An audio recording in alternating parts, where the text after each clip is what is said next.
Well, hello and welcome to this week's edition of Coffee Club. Robert Grieve here with Bill Leckie as ever. And we've got a lot to look back on with Sunday's Old Firm game, which we'll come to later. But first, Bill, a huge week for Scotland. Steve Clarke and the boys. The reason we're sitting here is because of the podcast we did in Germany. And this is the first game since that awful night when we got knocked out against Stuttgart. We do not like to think of it against Stuttgart. In Stuttgart against Hungary. And this is building up to be a huge week, I think, for Steve Clarke Scotland again.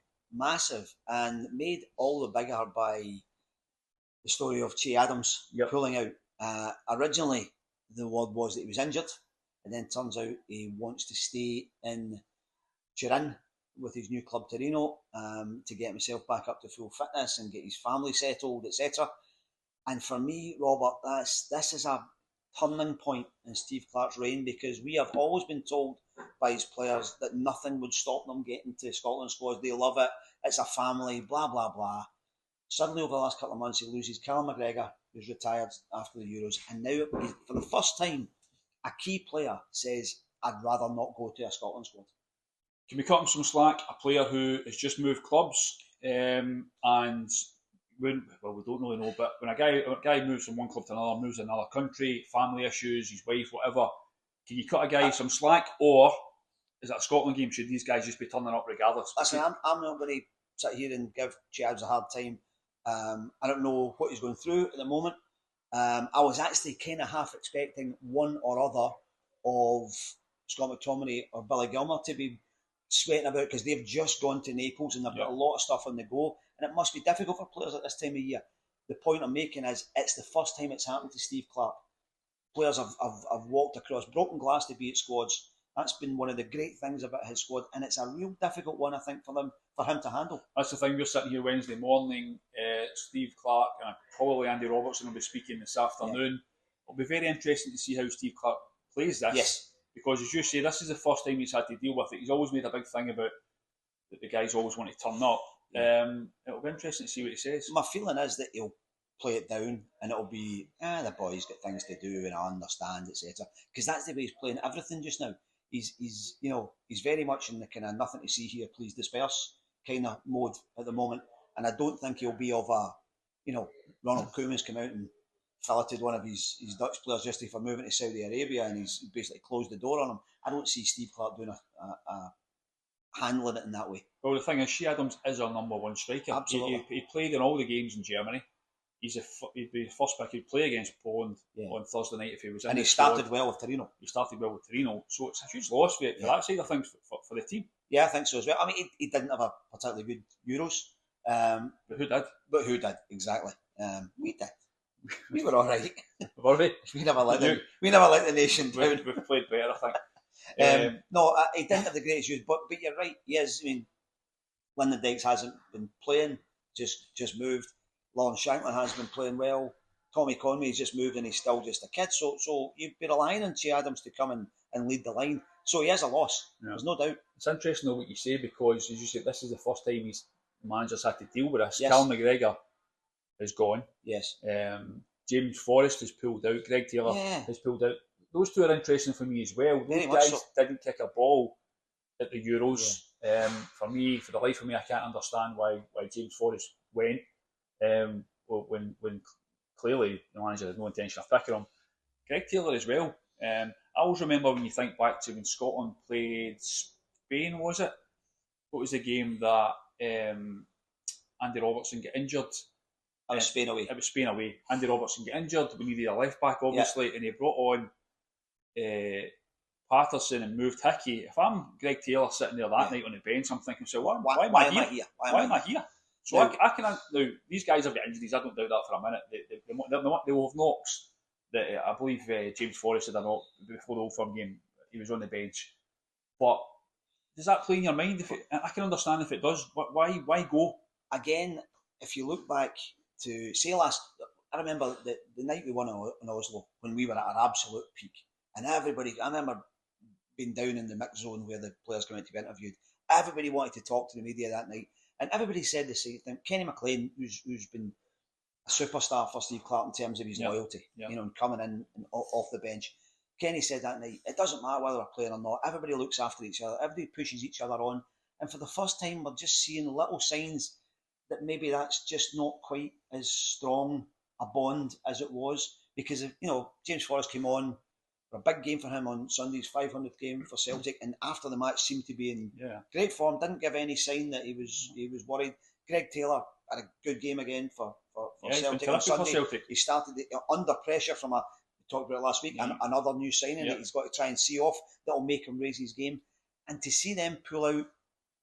Listen, they have knocks. I don't think we're not sitting here saying that they're pulling out because they're taking it off. But a year ago, players were coming with knocks because they didn't want to miss the atmosphere of the squad. And if they had to then leave because they were assessed and they went home, but they weren't pulling out of squads. Yeah, if I'm Greg Taylor or James Forrest for that matter, I can understand where they're coming from. It's different with Shea Adams. He's a number one striker.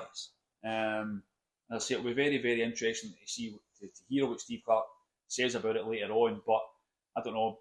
Listen, there's a tetchiness there for me with the Scotland manager right now. Things have changed. Yeah. We'll not bore our listeners and viewers into the details of it, but the press conference situation has changed behind the scenes because of Steve Clarke. He wants to do things differently, and it's needless for me. It's well, just to expand on that. There used to be a general press conference where your TV people and your radio people would be in along with the news agencies, and then he would happily sit down for 10, 20, 25 minutes with the written press, with the old school newspapers, and he would chat away and he would say his piece, and that's not happening now. And that points to something else. That's just he's changed it. It goes back to what we spoke about this last week when Steve Clarke spoke, and his attitude towards questions about the Euros. He was very defensive about it, and this plays into that it's there's somehow that he believes there's negativity in the press side of it, and his response to that is to change the way that this. I find it needless, and it tends to be, and I hate to say this because I'm a huge fan of Steve Clarke and have been since he was a young player. I think he's a great guy. He's a terrific player. I think he's an excellent manager. He's been great for Scotland. But there's a feeling sometimes you get with managers that things have just started to tip the wrong way. Now, the manager can then pull it back. We can go out against Poland tomorrow night, and get a full house, get a victory, go to Portugal on Sunday feeling fantastic. That would be brilliant. And I really hope that happens. Yeah, we obviously listened. I think everybody got from the podcast we did in the summer, they got the vibe from us that we're right behind Scotland, and that's absolutely the case. But equally, Steve Clarke has to be open to criticism. Yeah. We've given him so much praise down the years, rightly so. He got us to the Euros 2020, 2021. That night in Belgrade, I was there with two other reporters and with two other football writers from the national newspapers, along with another couple of TV guys, Steve McGowan. I'm going to shout out Steve McGowan, Michael Grant, the Times and Daily Mail. We went to Belgrade in the middle of lockdown. Yeah. We had to come back and isolate for I think a couple of weeks. Bizarre when you think about it now. That was one of the greatest nights I've ever had. Covering Scotland or even just watching Scotland. I used to go to games with my dad. That was phenomenal, and I thank Steve Clarke for that. I think all the Scotland fans, all the Tartan Army do, but that doesn't make him immune to criticism. No, absolutely not. You have to go with, in our job, and fans, we're no different from fans. We've got the privilege of writing and talking about these things, but we all go through these spells with our clubs where we love our club, or we love our country, but when things aren't right, we have to say, of course, what has to be said. And right now, I feel. And we've talked about this last week. I wrote about it in my column on Monday in the Scottish Sun. Is that I think Steve Clarke has handled the aftermath of the Euros very poorly, and he's decided to take himself away from it. Didn't feel as if he had to discuss anything with anybody, and I think that's let the Tartan Army. Think about the amount of money that people spent to go to Germany in the summer, and the amount of effort people put in, and the extra time off work, and I think. People deserve better than to be told, no, I didn't feel as if I had to talk about this, and it's not anybody's. Nobody's got the right to question me about this. I think that's wrong, and I think it's the first time he's really misread the room. I agree with you. I mean, our bar bill was bad enough. Never mind. And you don't buy a drink. I don't buy. No, exactly. But I can only imagine what it would be like if I actually bought one. But we're talking about it, but it's absolutely true. I know guys that went to Germany. Yeah. My son went with his friends. They spent a fortune, honestly. So yeah, you're right. I think I agree with you 100%. I think his his response to the question, the fact he didn't do any press in the weeks after it, I found really poor. As I say, I know a lot of Scotland fans who go home and away, and they kept asking me, where is Steve Clarke? Where is Steve Clarke? I asked him that last week at the squad, and he went, I'm here. That's not good enough, you know. He should have been speaking weeks earlier, talking about it, getting it parked at that point, and then we can look forward. But his attitude is he's clearly upped by criticism. Yes. John McGinn spoke the other day. I spoke to John. He was brilliant as ever. Yes, terrific. You know what John's like, and he said, "No, we need to accept the criticism. We've had so much praise in recent years. We take the praise. We don't play well, and he accepted he didn't play well. He didn't play well. I don't know anyone who did really. He says we have to accept that. That's got to be the attitude. The interesting thing for me is that when Scotland were doing well, and you would be talking to Steve Clarke about it, he'd always say, listen, I don't read any of this stuff. I don't listen to anything. So don't worry about it. But then suddenly when we're not doing well, he's sort of, I'm not going to say taking a huff, but he's certainly taking a step back from dealing with the media and therefore the public, therefore the fans, the way he used to. And I don't think it comes across very well. And I don't think it comes across very well for the SFA either, who are just letting him be the way he wants to be.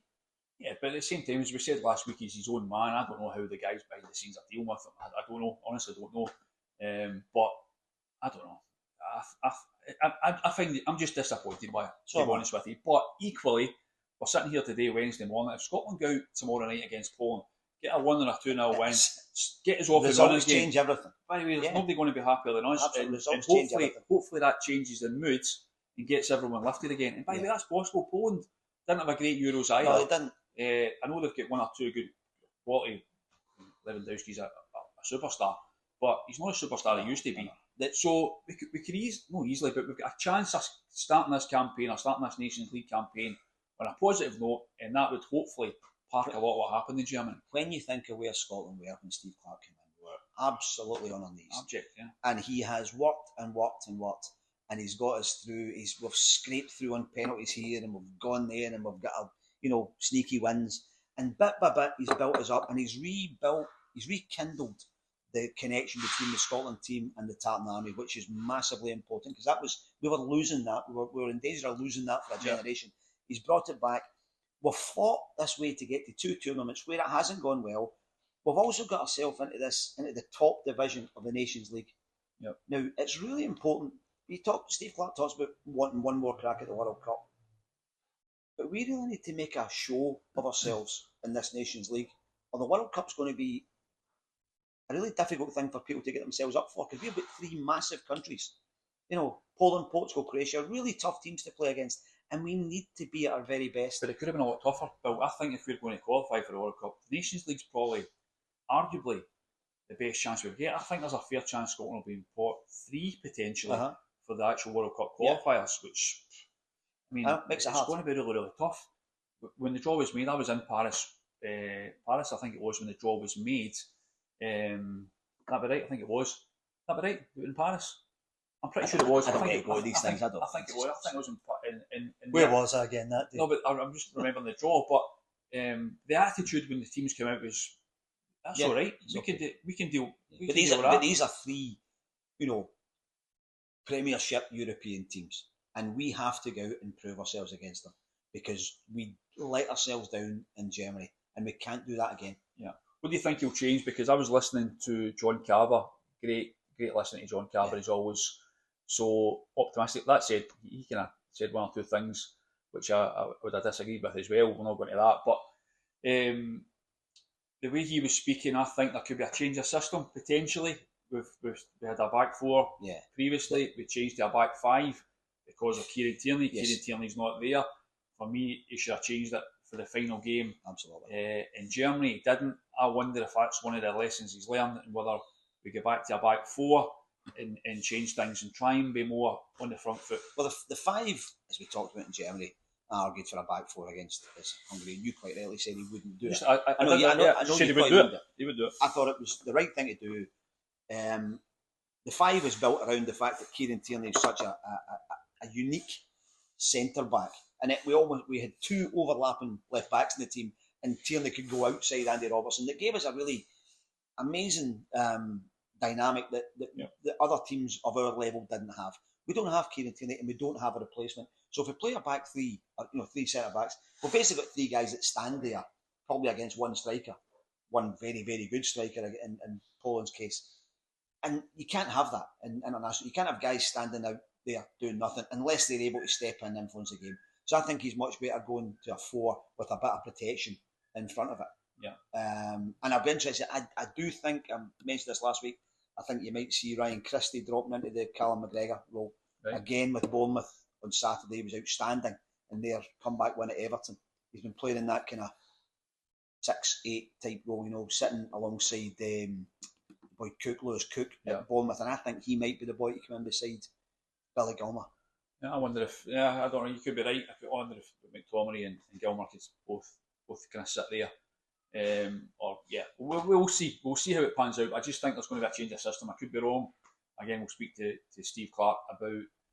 Well, he did talk about being more on the front foot, and I don't think if we sit with three centre halves that are basically stoppers, I don't think we can be more on the front. There are so many different permutations that you could go with if he just changes from a back three stroke back fives, and I think that's something he has to look at. We are also short. We've got Andy Robertson, but on the other side, on the right hand side, we're down to the bones on if you played with a 5 on who attacks down the right hand side, because we haven't seen enough of Max Johnson to know how good he is. It's Tony Ralston's a defensive defender.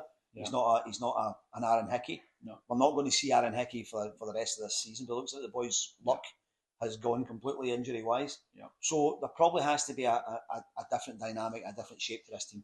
How are you feeling about it? Because again, on the back of the Euros, we've got that kind of hangover from it still. But do you think it can turn quickly? Do you think if we can, or do you maybe? I maybe feel the way it could go. In all honesty, but have you got a lot of faith? We're sitting here talking about we hope it goes well. We're talking about what we hope it could happen, but how much faith do you actually have that with the players we've missed? Because I say, Che Adams is a huge loss. Tierney out, McGregor gone. You know what I mean? How positive are you? At this time of the year, it used to be friendlies, and you used to have a kind of patchwork team at the start of the season, the transfer window, etc. And you kind of got away with it because if you lost a friendly, nobody really cared. This is competitive football, and it really matters. So that makes it difficult for us. I'm trying my best to separate out in my head the fact that I'm unhappy with Steve Clarke with the way he's handled things, but the fact that I still really rate him as a manager. Yeah, and I hope that he comes up with a system that allows us to be more advanced up the park, and that brings people like John McGinn and Scott McTominay more into the game rather than having them scrambling all the time. Let's us use, if we're going to go to a back 4, let's us use wide men and get up the park a little bit. As always with Scotland, I fear the worst and I hope for the very best. Yeah. That's been my attitude my whole life. So yeah, I would agree with that. I don't think anyone would sit here and suggest for 1 minute that it's an easy job. No, Steve Clarke has. I don't think anyone would, in their right mind, would say that, especially with the players we've got missing. And with players missing, John Carver pointed out the other day about the players who are missing from the Euros. Yes. And it's a fact. We had injuries at the Euros. But I just hope Steve Clarke will know more about tactics than you and I will ever know. We've got our own views on how we could do it, but we need to find a way to be more positive on the front foot and go at teams. Because we can still be pragmatic in a way, but we have to find a way to take teams on. Especially without Tierney, because with Kieran Tierney, the system he had, he played Scott McTominay in the back 3 at first, and then he moved him where he should be, further forward. And there was a spell where when he had all his players available, and Aaron Hickey was coming through, and everybody was firing, Lyndon Dykes was playing well, we were good at what we did, but it had to be that 11. Yeah. And they all had to be on top form. And we just don't have that just now. So he has to rethink. Here's a question for you, Robert, right? Do you think Steve Clarke's still the best man available for Scotland? I think the jury's out, if I'm being honest with you. I agree with you 100% that I think Steve Clarke has been an outstanding Scotland manager. Yeah. But listening to him, I feel that he's lost his mojo a little bit for it, okay, in all honesty. And because of what we've been talking about, because of the change of mood, I wonder if that's what gives me concerns, that he's maybe lost the mojo that he had for the job and I could be completely wrong. I'm no body language expert, but I just get the impression that that I don't know. End of days is probably it's a bit of a doomsday phrase, but I know what you mean. Doomsday phrase, but and I hate to say it, and I really do hope that we get a result against Poland. I'm going to Portugal on Friday for the game on Sunday. Nothing would please me more than Scotland getting a couple of positive results, and we can put all this negativity to one side, and we're back heading in the right direction. But the flip side for me is potentially more likely, and I do have concerns. I'm not in any rush to change the manager. I'm not sitting here saying Clarke must go by any stretch of the imagination. I do not go along with that. But just watching the way it's been unfolding, watching the way he's been speaking, and the players that we're talking about pulling out, and just the mood around the camp, I don't know. I've got my doubts that about how things could progress from here. I feel Steve talks about wanting one more crack at the World Cup, and I sincerely hope he's there to take us to the next World Cup. It would be magnificent for all of us. However, I think if the Nations League doesn't go well, there might have to be a decision made. I think that's... Contracts, as you said this to me the other day, and you're quite right. Very rarely you come up with a great phrase, but that was a great one. Contracts don't keep managers in jobs. Fans keep managers in jobs. Absolutely. But that said, I believe there's tickets for this game are heading towards a sellout. Fabulous. Which speaks volumes for the Scotland fans. Maybe we shouldn't be surprised by it, in all honesty. Because we have great fans. Because we've got fans who just turn up. So that says something. Yeah, absolutely. If you'd said to me at the start of the week, what would you predict the attendance would be? I would have said 35,000, 40,000, somewhere in between. So if we're sitting between 45 and 50. So if we're sitting on 50,000 tickets for the game, then it's up to the players. Then that's great. But that shows that maybe the fans are still not completely turned off from it. Listen, one thing I will say, when we're about to touch on the Rangers Celtic Old Firm game in a minute. John McGinn, one of the things John McGinn said the other day was about talking about Ben Doak. Mm-hmm. Now, Ben Doak obviously missed the Euros, which is a player who's never played for Scotland. He might turn out to be the worst ever Scotland player. I don't think he will be. I don't think he will be either. There's an excitement about this kid. Yeah. You know, he's obviously moved from Liverpool. He's going on to Middlesbrough. He missed out on the Euros. And one of the things John McGinn said, which I thought was brilliant, when we were talking about the game the other night, that he's 18 years old, he's sitting there going, I'd have made a difference. That's what we need. Absolutely. If he can come in, maybe he will come in. Maybe this kid's going to come in and he's going to just be the spark. Because that's me, John's attitude. You and I both watched John McGinn as a 17-year-old coming through at St Mirren and going to the older guys, give me that ball. Give me it now. Yeah, didn't face him who was up against. Yeah. And John epitomises everything that's good about Scotland under Steve Clarke. You know, and the more we have of people who really believe in the country and believe in themselves, I just think that's what we need going forward. What we don't need is negativity and hiding away from people and don't ask me that question. It's facing up to things and taking them on head on. That's what Ben Doak wants to do it. John McGinn wants to do it. I thought it was brilliant. For Ben Doak to sit there and say that, now listen, he's living a laughing joke. He's probably not being serious, but just to have that, to be an 18-year-old kid. I've got a 19-year-old kid in the house. Yeah. You know what I mean? Just to have that little kind of swagger about him. See if he can go in the park against Poland and take that swagger on with him. Absolutely. Who knows what's possible? Yep. Anyway, we'll see what happens at Hampden tomorrow night. We're looking forward to the game. Hopefully, Steve Clarke and the lads can get things back on track. But let's look back, Bill. We were both at Celtic Park at the weekend. Celtic 3, Rangers 0. I know it's been a few days since the game. You wrote your piece in the paper. I had my match report. Everyone has their say since then. Chris Boyd, we spoke to the other day, is just about calmed down. I think so. Just about. A wee cuddle because Sutton is okay. A cuddle from Sutton in the car park. But there's been a bit of criticism of Philippe Clement. You wrote your column the other day about it. You've got your doubts about the way he's handling things. I found his post-match comments bizarre, and if I was a Rangers fan, I'd be extremely worried about the spin he tried to put on what was, at the end of the day, a bit of a pumping, right? It was. I mean, the Rangers started well, but as soon as Celtic put the afterburners on, they couldn't live with them. And most Rangers fans we've spoken to and heard from say exactly the same thing. Not good enough, battered all over the place, got away with 3-0. For Philippe Clement to come out and say, well, actually, it could have been 3-1, 3-2, or 3-all, and then to trot out that horrible thing managers do sometimes with statistics. You know, they had 14 shots, we had 13 shots. We both had 4 shots on target. Possession was the same. The average age of the teams are different. But they're not really. But they're not really. And, do you know, 14 shots, 13 shots. If you look back on it, most of the Rangers shots were kind of trickly, you know, half hit. You know, they even when in the first couple of minutes when Cyril Dessers was clean through, the goalkeeper could have lit a cigar and thrown his cap down on it, you know, and that's what we're talking about in terms of shots. Whereas Celtic were missing really good chances. You know, Kyogo's 1-on-1 and misses one. Hitati misses a sitter. You know, he's saying it could have been 3 each. It could have been 6-0. Yeah. It always amazes me when managers trot out stats like that, and they invariably do it because they're trying to deflect and baffle folk. But any supporter, reporter, whoever watching that game, there's no doubt. And Rangers fans, they don't want to hear that. I don't think. Well, I mean, he mentioned it. Oh, last week we beat Ross County 6-0. I mean, come on.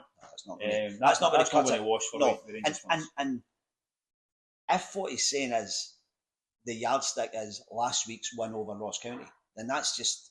Now, I'm not saying that's what he's saying. Is that's what we are. That's what Rangers. But to even reference it, it's just bizarre. It's just bizarre. And you saw the reaction when the team bus got back to Ibrox. Now, maybe that's not an accurate cross-section of Rangers fans. Maybe it's just local people who turn up and want to shout at the bus. I don't know. But their reaction wasn't, well done, we could have got a draw out of that. Their reaction was, that was murder. Yeah, listen, it was a small minority. It was a handful of folk, literally a handful of folk. So I think any right-minded Rangers fan wouldn't take themselves into that position to hurl that kind of abuse at the team. That was, we saw it last week as well with the Everton fans at the station.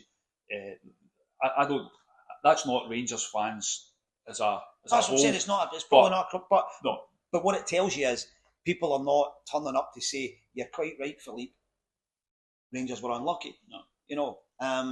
I thought. I mean, Chris Boyd said it. Everybody said it. Is there a Rangers player who would get into that Celtic team? No, that's a good point. I just don't think. Even in last season, you would have said Jack Butland would have got in the Celtic team possibly, but not this season because he's lost his mojo a little bit. And one of the really worrying things I think is that no matter who plays in that back four, no matter who Rangers bring in, they keep losing the same goals to Celtic. Celtic get down one wing, the opposite winger cuts in, doesn't get picked up by the fullback, knocks the ball in at the far post. I don't know how many times Celtic have scored that goal now against Rangers. Yeah, that said, though, one of the things I've always said, for Rangers to challenge Celtic, they don't necessarily have to be as good as Celtic initially. Mm-hmm. They just have to be better than everyone else. Uh-huh. If Rangers can keep up with Celtic, now, if you ask me right now, Celtic win the league. For me, there's a country mile between the two teams. Absolutely, right now. But Rangers' starting point has to be better than everyone else. They should be considerably better than everyone else. Get a bit of positivity back. Stay within. That's Clement's argument. Stay within touching distance of Celtic. But the danger is now, Celtic were playing Champions League games Tuesday, Wednesday, and they've got the players to then change, or their squad good enough to then change for their weekend games. Yeah. Bring in the Luke McCowans and these guys and make changes. Rangers are going to be playing on a Thursday night and not then playing until a Sunday. Without the squad. Having to play catch-up. Yeah.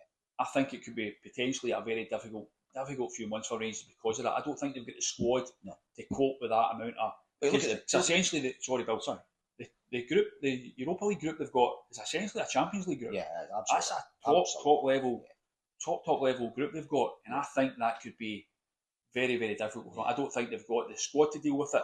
As I say, because they'll be playing a lot of the games probably on a Sunday, Celtic will be playing likely on a Saturday. They're going to be playing catch up constantly find another 3 points behind. Yeah, and that I think that plays in their mind that they always feel as though they're chasing. They're going to be chasing anyway. But the benches on Sunday showed you. Exactly. I mean, night and day. Celtic are making changes that you'd say, Engels has just come in for 11 million quid. Trusty was sitting there, didn't have to use. Luke McCowan's come on, who, by the way, I've had a lot of people saying the boy's got no ambition. Because he chose to go. The Hibs fans especially are saying the boy's got no ambition because he goes to Celtic. Chance to play in the Champions League.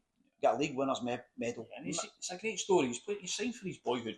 Of course, Heroes, you know. And I think I asked James Forrest about this all day, or Cal McGregor all day, about the importance of clubs like Celtic and Rangers for that matter as well, signing homegrown players, Scottish players, to get them in. We're moaning, people are rightly talking about how few Scottish players there are playing in the Premier League.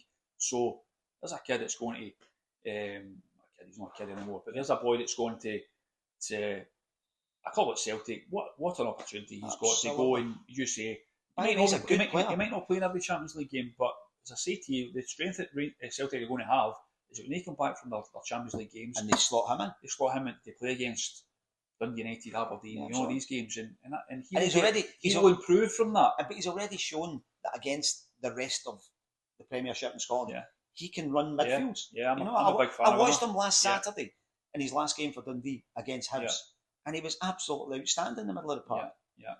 Rangers need their bigger players in the next few months to stand up. Blackcliff, Cherny in that game. Who are they though? Well, they paid. Blackcliff, Cherny's come in and not paying. He's come in as one of their he's looked decent since he's come in. It was terrible on Sunday. He never got a kick. He was anonymous. But it's not even just anonymous, Robert. You look at the second goal. The ball's played up to his feet. He's slow. He's flat-footed. Greg Taylor's come in from half a yard behind, nipped off his toe into Kyogo. Nobody picks up. Nobody comes out to Kyogo. Goalkeeper's not in a good position. You look at that goal and you just think, there's everything that's wrong. You know, the sort of slackness and the people waiting for someone else to do the... Celtic don't do that. Celtic don't wait for somebody else. They're always protecting each other, all supporting each other. And I'm not saying Celtic are the finished article. They're miles from it in terms of moving up into European football. But in our level, there's a chasm between them and Rangers. Yeah, Derek McGregor actually made a very, very good point. Again, not like him. The other day when he said about how Bernardo I thought was excellent. Brilliant. You know what I mean? He's under pressure now with Arnie Engels coming in. You mentioned Greg Taylor, who was excellent. He's under pressure. The guys who were Kyogo as well. He's just sitting on the bench. The guys who played really, I think most of the team played really well. But there's guys under pressure to perform because of the competition for places. There was points with Bernardo, and he only played the first hour and then they took him off. But I thought in the first half he just looked like Matt O'Reilly. The ball he played in behind for Johnson at the first goal. It's just that lovely little O'Reilly, just a little lift of the ball with no effort. And he glided round the park. I thought, well, there's what you do. You bring in O'Reilly for £1.5 million, you sell him for 25 million. You bring in Bernardo on loan, then you pay £4 million for him. They'll probably knock him out for 25 million in a couple of years. So there's a model that really works. Well, Philippe Clement spoke about how he needs the next window, and it's a long way away when the last one's just closed. But if he can get to that, maybe he's got plans in place. Maybe he's got things he's going to do that might improve things. Unfortunately for Rangers fans, they've never heard that for successive windows, and probably Rangers need 3 really good windows to even be, within touching distance of Celtic. By which time Celtic could have moved again there, because that there is historically there's the years when Rangers were out of the game and they had to try and work their way back. That's an argument for another day, whether they did it right or whether they did it wrong. Good luck with that. Yeah, but I don't see how they bridge it unless and one thing I've never quite understood is when you look at the clubs being bought round the world, why nobody's ever come in and looked at Rangers and said they're ready to be picked off by somebody with a lot of money to invest. Well, actually, that's something you've got to imagine they're looking at. Getting investment from somewhere, and I think that's probably the game changer they need. But it needs to be an outside influence. If you look at Hibs, for instance, the guys coming from Bournemouth now, on a it's all about perspective and levels, but they've started throwing proper money. They were looking at offering £1 million for Luke McCowan from Dundee. From what I know, they've paid about $750 for the boy Kieran Bowie from Fulham. Now, if an American can come in and see that potential in Hibs, it's got to be somebody who looks at the potential of Rangers and said, if we pay proper money for this club and really try and step them up, there's massive potential there, which I don't think has been exploited. Well, we'll keep an eye on that, obviously, in the weeks and months to come. But at the minute, as we say earlier on, this is International Week. We've got the Scotland game tomorrow evening at Hampden. We're thoroughly looking forward to it. But right now, Bill, I'm thoroughly looking forward Oh, those wee, What have we got? we've got little glazed Berliner donuts. There's a couple of nice custard Danishes, which I think have got a little bit of apple in them, and then some Rocky Roads. So take your pick. I took the tray into the office last week, and the Rocky Roads, Andy Devlin demolished the Rocky Roads like you have never seen. Inhaled them. Inhaled them. Well, Andy, they're on their way, son. Andy's not in the office this week, but we'll take him back to the It will be by the time you get back. He might very well be. Anyway, that's it for Coffee Club this week. One thing I want to say, if you've enjoyed listening to the podcast in the last few weeks, like and subscribe. It's easy to do it wherever you do it, beneath these cakes somewhere. Like and subscribe, as the kids say, and join the Coffee Club.